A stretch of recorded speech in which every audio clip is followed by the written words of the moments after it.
So it was a Saturday during the summer of 1978. I was with my gran, a name we lovingly called her, whether she was your family or not. Now on this day, she took me on a car ride, where to my great surprise, she gave me a gift I would soon call home. Sitting on the floor with a bunch of kids I didn't even know, I heard a story inside of a book magically come to life. I was hooked. I heard all the details of how countries, places, and people come together. I heard how cultures come into being. I began to dream, one day, I'll go and I'll see these people, places, and things firsthand. Well, now that I've traveled to more than 40 countries, I'm happy to tell you, I still see the world through the eyes of that little girl, full of curiosity, possibility, and potential. My travels have taught me so much, and it's given me a wisdom and a simple philosophy about people, one that is collaborative, compassionate, spiritual, and even patriotic. This philosophy is based upon 3 key tenets. Number 1, I believe we the people are here to give and receive as humanity. This isn't a charitable action, but it is a capitalistic right we all receive at conception. Number 2, I believe that we are gifted with the opportunity to wake up each morning and to live our lives by a simple calling, to love ourselves, love what we do, and to create a life worthy of that value, where we determine that value. No one else does. And the possibility of what we can create is only limited by the boundaries of our imagination. Number 3, I believe that while the purpose of people, places, and things may appear different, in reality, it's always the same. Now, I remain an avid fan of history, and I love the smell of an old library. Am I the only one? Thank you. And I love holding a book. I love the feel of turning a page. So it seems, ironically, that in modern terms, I have what is called dyslexia. Yet when I was a kid, I was given initially this label called a reading disability. Now imagine, I'm at my 2nd grade teachers conference. My parents are there, they're my witnesses, and my verdict is given. My intellectual capacity would always be limited. Well, there was a different story to be told about me. My gran would say, Carrie, you can read any book in this library. If there's a book that you want and you can't reach it, come find me. I'll get it down for you. Mrs. Carmen at the grade school was an even better partner to my gran, and yet they never met. Mrs. Carmen would call us all rock stars as we walked inside of her room. It was very Harry Potter-like. It was a closet, no windows, at the end of a long hallway. Really, it was. Mrs. Carmen knew that we had to leave the regular classroom where all the regular kids were to come read with her. Mrs. Carmen's love for children and teaching removed any fear or shame or doubt that we had about being different. Mrs. Carmen wasn't a full-time teacher.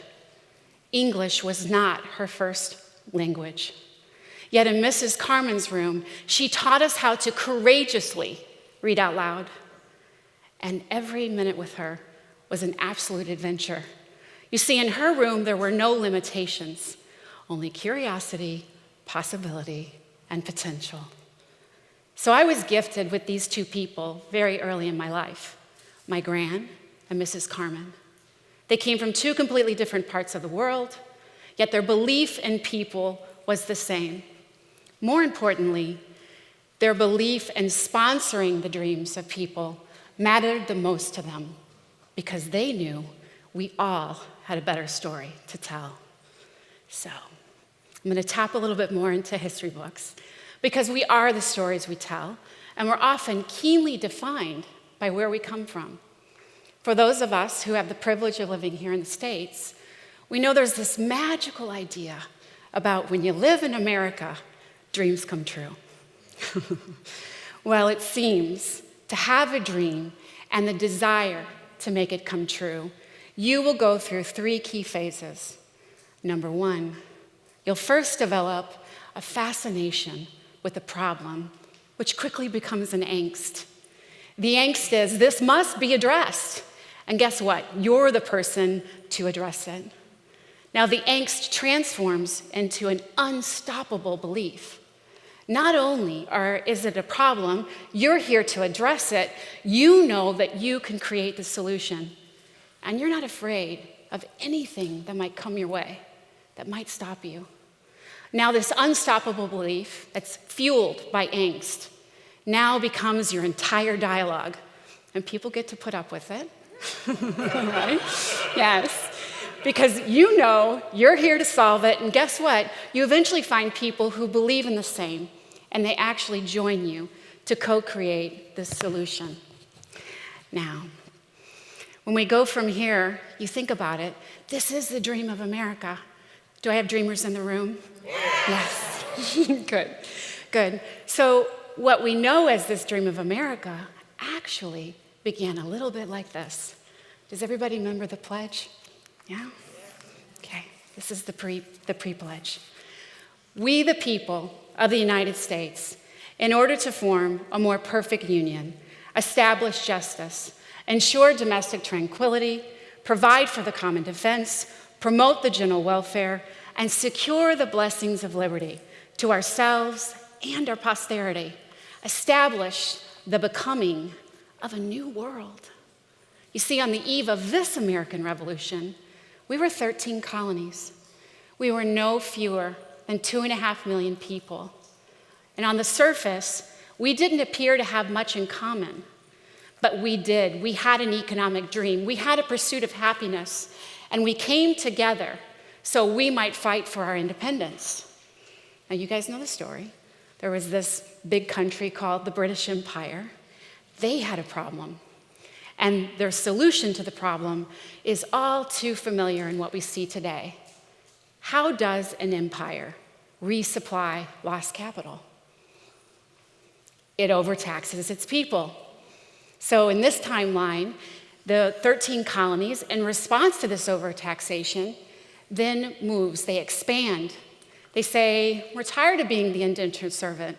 Unfortunately, they went and found people, made them slaves, and they made a decision to work the land and the people to sustain these foreign owners. Now, as is always the case, social tensions rise, and the colonists began to nostalgically look back to a prior time. The public cries of confusion.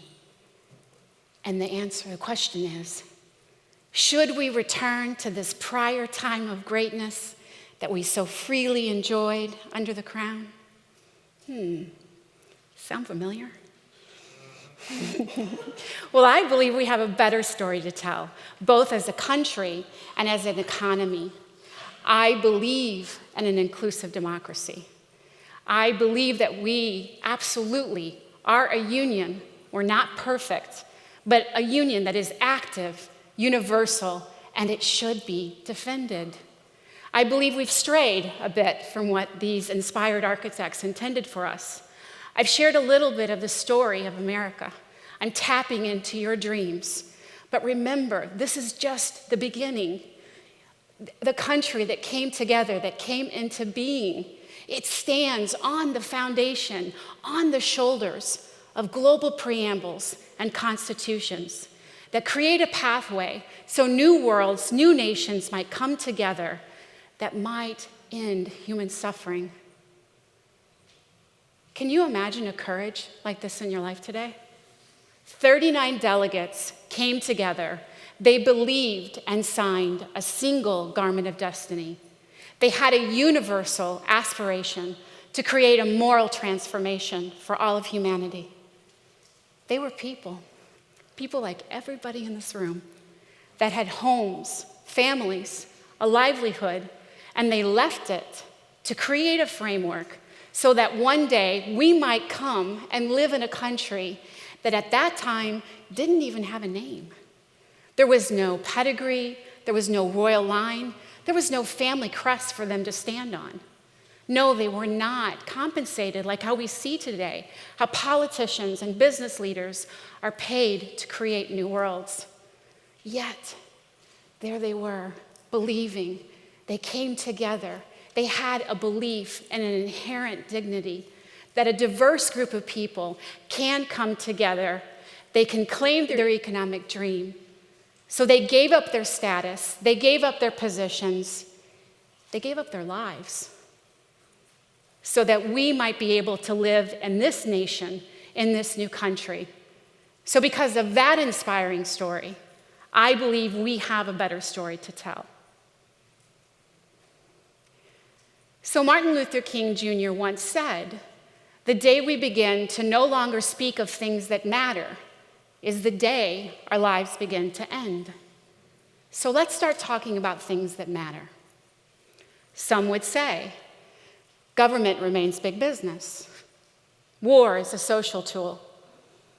Generational debt remains a penalty that people remain the pawn.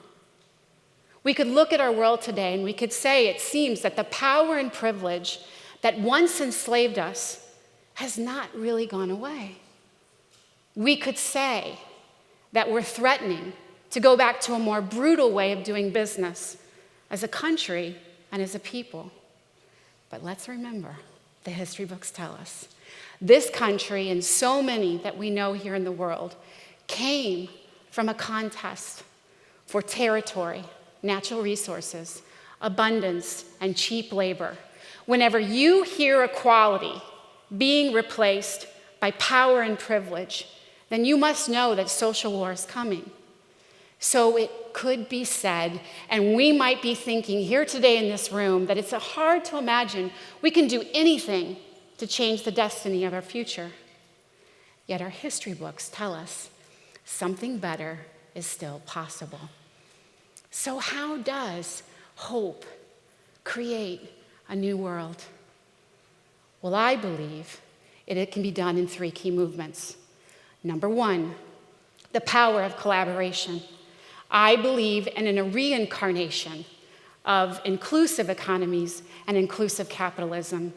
I believe we must end racial and gender divide in compensation. I believe that we must recognize that people are the only true assets that we have, and that we must understand that we stand on a country that was built by immigrants that actually created 60% of our Fortune 500 companies. Number 2, I believe we need to create new measurements of success. Why not create a new definition of GDP? Why are we measuring our country by values of products instead of actually looking at the economic sum and the possibility of its people? Absolutely. Number 3, let's realize that the soul of people is abundance. Let's embrace it. There is no shame in abundance. Abundance is the beginning of unmatched economic growth. Abundance is what sustains middle class. Abundance is the answer for the cycles of abuse that are challenging our communities here today. And lastly, this charity mindset that is seeped into our country, let's replace it with the entrepreneurial spirit that once created it. So I ask you, how do we create this new nation?